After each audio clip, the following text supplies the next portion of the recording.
commencé ce programme, j'ai commencé par le budget. J'ai vu que c'était trop brutal, mais j'ai commencé par le budget d'abord, avant de changer encore. Je vais vous expliquer pourquoi. Parce que vous savez, tout est argent, non? Tout est argent. Ça veut dire que si j'aime, je suis intéressée, je veux faire de ça de l'argent, j'ai besoin aussi d'argent, parce que c'est l'argent qui appelle l'argent. C'est pourquoi je parle de budget. Quand les dames viennent ici en consultation, la première question que je leur demande ou je pose, c'est quel est ton budget? Tu as fini d'aimer, tu as fini d'être passionné, quel est ton budget? Voilà, les femmes, elles disent que moi j'ai compris, je vais me préparer. Vraiment, après qu'elles sont encore, elles qui pleurent, vraiment, je ne sais même pas. C'est dur, vraiment, le père de mon enfant, oh vraiment, ma mère, c'est compliqué, même si c'est mauvais. Oh, les plaintes. Souvent, je me pose la question pour moi, Seigneur, qu'est-ce qu'il faut faire? Est-ce qu'il faut donner du poisson ou apprendre aux gens à pêcher? C'est la question que je me pose souvent. Parce que tu ne peux pas te retrouver dans une situation, on te dit que voilà comment tu peux faire pour sortir de la situation, mais tu es toujours en train de te plaindre. Donc ici, quand je parle de budget, le budget peut être un grand budget, il peut être un tout petit budget, mais là n'est pas la question. La question, en fait, c'est de savoir le budget que j'ai me permet de faire quoi concrètement. Votre budget ne doit pas être une limite ou alors une limitation.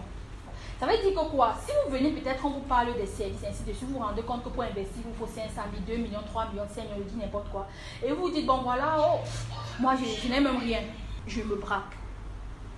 Le budget ne doit pas être une limitation. Je suis arrivée au point où quand tu viens maintenant me rencontrer, quand je discute avec certaines personnes, avant même de te demander d'investir, je te pose beaucoup de questions. Ça ne sert à rien d'encourager les gens d'investir alors qu'ils n'ont pas de prédit, qu'ils n'ont pas d'enseignement, ils n'ont même jamais eu à entreprendre. Imaginez, vous êtes vu échanger avec une femme, vous lui posez la question, vous avez déjà vendu quelque chose, elle dit non. Vous avez déjà entrepris un jour dans n'importe quel domaine. Non, j'avais commencé un jour, j'ai fait un tunnel, j'ai arrêté. Et vous demandez à la dame d'investir 2 millions. Parce que vous avez une offre d'accompagnement. Mais on va vous traiter d'arnaqueur par la suite. Parce qu'elle va investir, parce qu'elle a de l'argent et elle ne va rien faire. Donc j'ai arrêté ça très rapidement. Quand je te pose les questions, je suis en train de discuter avec une dame qui est au Canada. Quand je lui ai posé les questions, je lui ai dit, tu sais quoi, commence d'abord par représenter l'une de nos marques. La création de marque, c'est à partir de 1 million. Mais la représentation, là, c'est 600 000. Commence d'abord par représenter la marque. Ça va te permettre de te familiariser avec le domaine. Ça va te permettre de comprendre comment les choses fonctionnent. Ça va te permettre de maîtriser même ta clientèle, de t'imprégner du domaine, c'est-à-dire d'entrer dans le domaine et de comprendre les réalités du domaine avant maintenant de passer à autre chose. Ça, ce sont des choses que j'ai apprises avec le temps. Tout le monde ne sait pas vendre, malheureusement.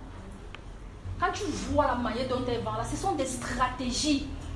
Comprenez très bien, vous pouvez commencer une activité à deux, mais l'autre évolue rapidement, l'autre n'évolue pas rapidement, tout simplement parce que les deux personnes n'ont pas les mêmes compétences.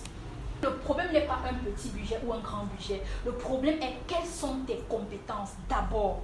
Qu'est-ce que tu as déjà fait avant et qu'est-ce que tu sais faire concrètement. Ça nous permet maintenant de te dire que okay, voilà les différentes offres qui existent. En fonction de ça maintenant, tu peux décider de souscrire à une offre, pas parce que tu as de l'argent ou pas, mais parce que tu te sens prêt.